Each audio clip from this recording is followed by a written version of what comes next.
Welcome to the D-Tycoon Show, Community Unity Now. I'm Bill Morton, and I'm the president of the Rogers Park Chamber of Commerce. I'm also running for 49th Ward Committeeman. A lot of people ask why the show is called D-Tycoon. It's because Catherine Brown D-Tycoon originally had the show, and she ran for mayor, and I ran for alderman in the 49th Ward. So we're both in the municipal election, and we both were write-ins. We became write-ins because our petitions were challenged, and we became great friends. Oh, great. So she invited Trudy Leung and I, who you know, to host a show last time around for 12 episodes. Now we're on our second 12 episodes. Oh, fantastic. Very Thank good. you for hosting me. Of course, it's my Yes. pleasure. Thank you. I'd like to introduce everyone to Ezz Masri of One Voice on Campus. Welcome, Ez. Thank you. Thank you. How do you do? Good. I want to start by just kind of showing you the pledge card they have here. He has here. This is the logo, and you can find them at ovcampus.org/campus. Now, Ez is going to explain to us what this is all about, what the organization is all about. But first, I want to say, I did go to a One Voice meeting at Northeastern Illinois University. Oh, fantastic. Yes. Great. Trudy and I we went to it, and we checked out, and we wanted to videotape it, but they said no videotaping. Okay. We don't want to release our identities. Then later on, you became a guest with Trudy on WZRD 88.3 FM. Correct, yes. The Wizard. Yeah, at the Wizard. Northeastern Yes, Illinois I did. University. Yes, thank And you. so now you're here with me, and Trudy is over there. So let's start with the mission of the organization Yes. and how you became involved with it.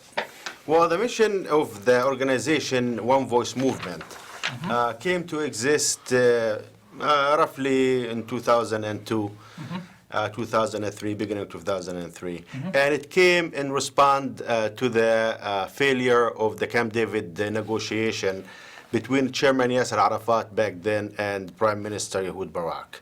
So people who love Israel, love Palestine, and interested in ending the conflict from all around the world decided that there need to be a grassroots organization working in both Israel and Palestine to prepare the ground in both nations for a solution to the century-old Israeli-Palestinian conflict. Right. So the theory was two nationalist, centrist, pragmatic, moderate groups, movement, both in Israel and Palestine, to prepare for a two-state solution. A two-state solution of peace. Of peace, yeah. And I became involved with the movement in November 2006. So almost 13, going on 14 years. November 2006. Yeah, in Gaza. In Gaza. Yeah, I was back then in Gaza. I just had finished my education from NEIU. I did my master's in conflict resolution, was recruited by the American International School, was working there, and also was doing work with the Palestinian Foreign Ministry.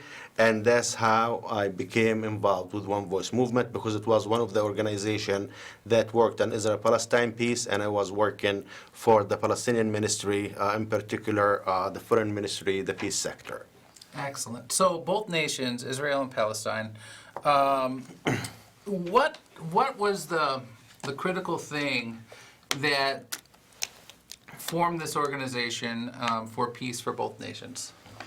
Well, I mean, the urgent need for this organization was the fact that work needs to be done on a grassroots level in Israel and Palestine, because the two-state solution, which is the doable solution to the Israeli-Palestinian conflict, needs work to be done in both society, in Israel and in Palestine. Because yes, the majority of both nations agree for a two-state solution, but when it comes to details about the two-state solution and what it involves to materialize the two-state solution, here comes the problem in between the two nations. Because Jews and Palestinians are really entrenched and committed to their existence in that part of the world between the River Jordan and the Mediterranean. They see it as their homeland, and they love it. and they're willing to sacrifice the dearest they have in order to stay there and to be sovereign and to have a state and to practice their national sovereignty in their own state. So that said, the Israelis have their problem with the two-state solution, and the Palestinians have their problem with the two-state solution. And these are challenges. Right. So One Voice is there to bridge that gap in between the two nations. So we are a solution-oriented organization. We're pragmatic, we're centrist, we're pro-solution. Pro-solution. So tell me about the solutions. The solution for the Israeli-Palestinian conflict that raged for the past almost 100 years is negotiation between the PLO and the State of Israel, leading to ending the occupation and solving the final status negotiation files. Those are Jerusalem, borders, refugees, security, national resources. So they need to agree on these files in order for the two-state solution to materialize. So sharing of resources, sharing responsibility for security. Yeah. And the whole thing. Yeah, Jerusalem, they have to divide Jerusalem between themselves. They have to draw the borders between both nations, and hopefully based on the 1967 borders. So that's the 6 Days War. So we're talking about 22%. That is the West Bank and Gaza. So we're talking about the Palestinians. So the formula is like this. Land for peace. Okay. Israel gives land, Israel gets peace. So that's the formula for ending this conflict. Israel needs to give back the occupied territory for the Palestinians to be able to practice national self-determinations and have a sovereign state next to the State of Israel. That needs negotiations, either direct negotiation, bilateral negotiations, or a third party to be involved to do the negotiations, and that's what have been done for the past almost 20 years. The United States have been assuming the role of facilitator of the negotiations. Well, things have changed in the United States recently. Definitely. So what are we going to do about that? Well, things change in the United States, correct. We have now an administration different than that of previous administrations. Mainly speaking, this administration is not in line with the two-state solution. They don't speak about it in a strong way and in a very definitive way. We have been hearing stuff about the deal of the century. We saw things that are viewed against the Palestinians and in favor of Israel. For example, President Trump's unilateral decision to take Jerusalem off the negotiation table and to allocate it to Israel as their capital. Also moving the United States embassy from Jerusalem, from Tel Aviv to Jerusalem as a sign of sovereignty for Israel.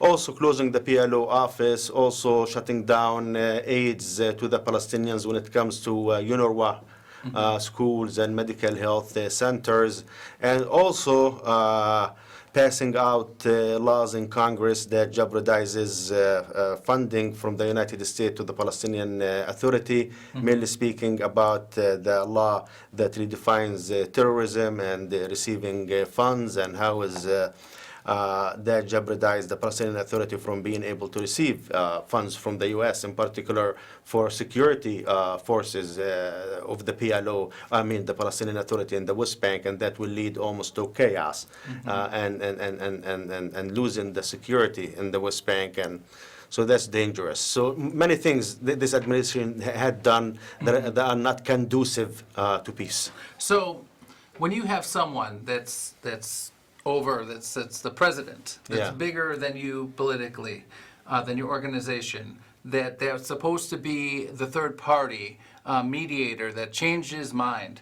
It looks unfairly in my viewpoint. When you have such political opposition, how to overcome it? Well, we go grassroots. So this is us, One Voice on campus. We are currently in 6 campuses in the greater Chicago area. And the students in Roosevelt University took the lead and they said that we want to engage our U.S. elected representatives. I told them, what do you have in mind? They said, we want to write a congressional letter, okay, and tell them how we feel about Israel annexing the Palestinian lands around the Dead Sea and also around the Jordan Valley. And also we want our representative to push for the resumption of the peace negotiation between Israel and Palestine. So this is their position, the students, okay? And I have, they started already in Roosevelt. So I have very nice pictures of them signing students for this. And we have actually the names of the congressmen ready to go here, okay? And with a peel-off sticker, okay? So you've got all the Yes. representatives. Yes, sir. Okay. Okay. So we are gonna do that, and then we're gonna have phone booth. We're gonna have a movie screening about the danger of annexation. We're gonna bring Israeli or Jewish leaders, Palestinian leaders on campus to speak to the students. In the end, we're gonna mail these. In the end of November to the congressmen, congresswomen, and then we're going to book time to go have a student delegation to go talk to the congressmen, congresswomen, and tell them what One Voice on Campus does in support for peace between Israel and Palestine. And you're going for every congressman, congresswoman in the entire United States. What we're doing this, right, we're starting this in Chicago. We took the lead in Chicago, okay? But One Voice on Campus is a national program, so we are represented in D.C., Washington, D.C. Okay. We are represented in Boston. We are also represented in New York. So we work in 4 regions. So Chicago took the lead on this, and if other campuses like to follow, they're more than welcome. That's wonderful. And Yes. this is a letter to U.S. representatives. I tried to zoom it in, but didn't work that time. Yeah. A declaration to annex the Jordan Valley. And this says One Voice on Campus, Roosevelt University. Yeah, so we have Roosevelt, we have the University of Chicago on, we have also DePaul University, we have North Park University, we have Loyola University, and we have Northeastern Illinois University. Yes.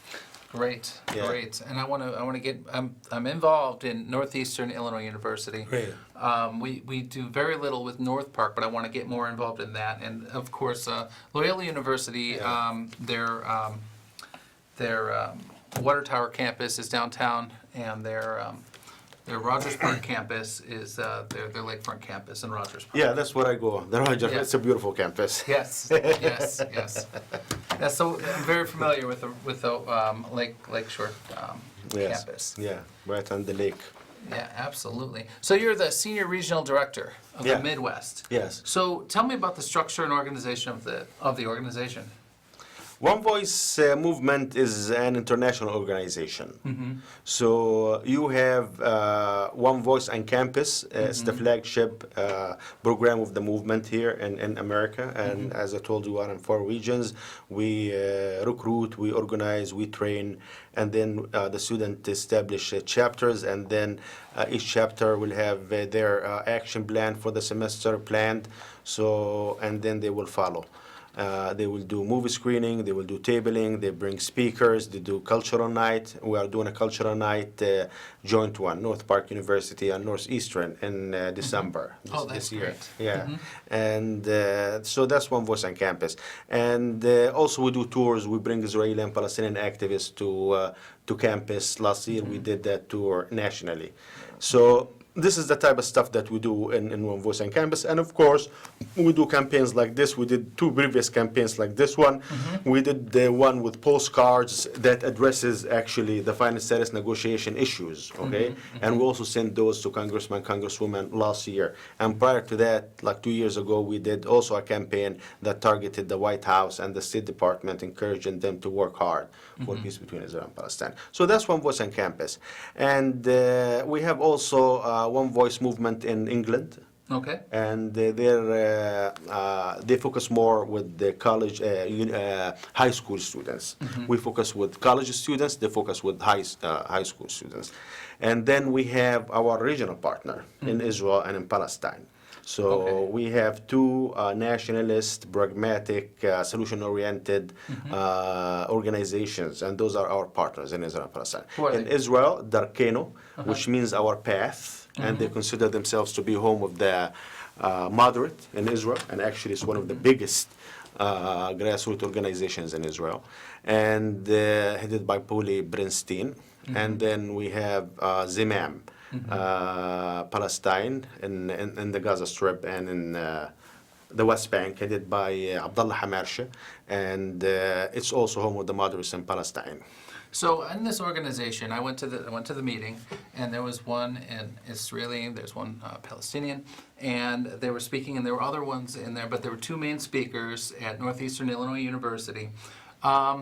Is there exactly equal contributions and participation from both nations, or is it more one way or another? No, so participation is from both nations, from both Israelis, Jews, and Arabs, okay? So this is about ending the Israeli-Palestinian conflict, so it involves Israelis, involves Palestinians, involves Arabs, involves Muslims, involves Jews, okay? So it's very diverse, okay? Like, for example, One Voice on campus, we have, activists who are not even Palestinians or Jews or even Israelis, okay? They are white American or Indian or Mexicans or from Russia, okay? But they are conflict resolution oriented, they're pragmatic, they study political science, they study international relations, they want to get a sense of working with the international movement, so we are very diverse, yeah. That's great. And so, what kind of organization is this, and what kind of funding do you receive, and where? From where? Okay, also funding is very diverse. And add to that, funding is very transparent. Okay. Meaning that every year we publish on our website, and also we publish a book that includes every dollar that comes into the organization, either from private individuals, either from just private individuals like you and me, or from maybe government even institutions, okay, or from maybe private foundations. But the money that comes in is very diverse, and actually we have people who work full-time, okay, in order to write grants and do outreach, so that's their department. Yeah. We mentioned, we were talking about the political opposition with the U.S. presidency. What about other political opposition worldwide? Is there any? Do you have friends? Is there opposition? What is the political climate worldwide? So on the international arena, when we talk about the UN, for example, and in the United Nations, there is the General Assembly. And in the General Assembly, there are almost maybe 194 countries. From those 194 countries, which are all the countries on Earth, around 140 countries recognize the two-state solution. Okay. And recognizes Palestine as a state on the 1967 borders. Okay. So out of 194, we have 140, so 140 in favor, and 50 also are not the same. So some are, the other 50, okay, includes America, for example. Okay, America is in favor of two-state solution, okay? But America did not recognize the state of Palestine yet. Right. Okay, Canada did not recognize the state of Palestine yet. Most of Western European countries did not recognize Palestine yet, okay? So out of 194, there is 140 that recognized. So I think that's more than two-thirds of the majority. Yeah. Well, we're not there to the solution yet, and we've been working on this since 2002 with this organization. What needs to happen to create the two-state solution that you're looking for? There is two ways for this. There is top-bottom and bottom-top, okay? So top-bottom, we're talking about governments. We're talking about elected representatives who have who are decision makers. Okay, so and the other track is bottom up, is grassroots. Okay, organizations like One Voice and others who are working to bridge the gap between Israel and Palestine. So the grassroots they can do their work. They design programs, initiatives in support of their goal, but also we need government officials, okay, to be decisive and also to have concern for time. Because, for example, this in 2000, during the Taba negotiation, after the failure of the Camp David negotiations, the negotiators were very close to strike a deal and all those final status negotiations files. Right. But back then, Israel has to go into election, and we see a leadership change between Ehud Barak back then, and Eric Sharon became a president, and then the peace process stopped. And then in 2008, we have the offer of Ehud Olmert to Abu Mazen. He showed him a map and he told him to sign a deal, okay? But then Ehud Olmert, his scandal came out, and then he had to be removed. He was put in prison, and then we have another president. So the deal almost happened. Twice. Yeah. Twice almost Right, happened, right. okay? So after the failure of Camp David negotiation between Ehud Barak and Yasser Arafat in 2000, sponsorship by President Bill Clinton back then, we had two encounters. The first one happened immediately in Taba in Egypt by the Red Sea, and they almost signed. They were very close, okay? But then they didn't have time. Why? Because political conditions in Israel were not conducive. And then in 2008, also, they offered the Israeli, the Palestinians were excited, okay? But then Olmert was imprisoned, and then Benjamin Netanyahu came in. Now, if you know about Benjamin Netanyahu, and if you read his book, for example, Nation Under the Sun, okay? You understand that Netanyahu has his reservations on the two-state solution, okay? Netanyahu, maybe he would like to see a two-state solution, but according to his vision. Right. And his vision puts too much restrictions on the Palestinians when it comes to sovereignty and when it comes to grabbing Palestinian land that no Palestinian will accept. Not a fair deal. It's not a fair deal. Because, see, when we talk about compromise, okay, the Palestinians, they believe that in 1988, they offered the ultimate compromise. Right.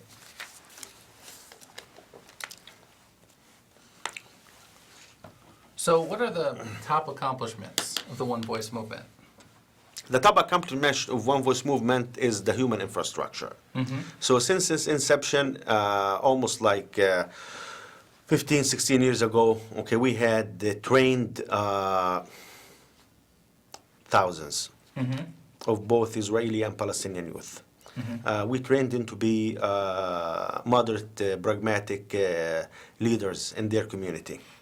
And for them to be involved and for them to be able to affect their community in a positive way. That was done in Israel and in Palestine through the Leadership Development Program. Right. We were able to do thousands of town hall meetings in both Israel and Palestine and explaining the complexity of the conflict and what does it involve to have an end to the conflict and a two-state solution. We have been working on college campuses here in the United States and in high schools in England, educating Americans and British about the need to end this conflict. In Israel, they were able to establish a caucus in the Knesset in support of two-state solutions and holding many events in there. On the Palestinian side, we were able to organize many trips for Israelis to visit politicians in Palestine and to meet with the president and to hear that there is a Palestinian partner for peace. Also, we ran tens of programs, people-to-people programs, in which we do joint training between Israelis and Palestinians youth leaders. We did also joint initiatives between Israelis and Palestinians. So we are there. We are working on the ground in Israel and Palestine through our partners, Darcheno and Zimam, and here working in America, engaging students, engaging elected representatives in support of ending this conflict. And what advice do you have for the community and for elected officials about a compromise? Compromise when it comes to American politics, or when it comes to Israel-Palestine, or when it comes to compromise to make the two-state solution happen. Okay. For the politicians, do they want too much of this side or too much, not enough of that? It's not a fair deal. What that kind of compromise to make it happen? We look for support from the United States. to end this conflict, because the United States is the only country that have leverage over Israel and over the Palestinians. The United States can make this deal happen, and we are very close to it. Don't disengage from this conflict, because this conflict has ramifications. Come on. Yes, this conflict has ramification that doesn't end between Israel and Palestine, but it affects the whole world, because this conflict is a source for radicalizing the Middle East and also radicalizing others in Europe and in America. It's a source of radicalization for the region and also the world, and we need to finish it. Finish it through negotiations, leading to a two-state solution for two proud people, Israel and Palestine. Thank you very much. This is the D Tycoon Show. I appreciate your you. viewpoints, and I'm looking forward to attending more of your meetings Yes. and learning more about your organization, sharing this show. Thank you. And this is D Tycoon, and this is the D Tycoon Show. Thank you very much, and have a good night.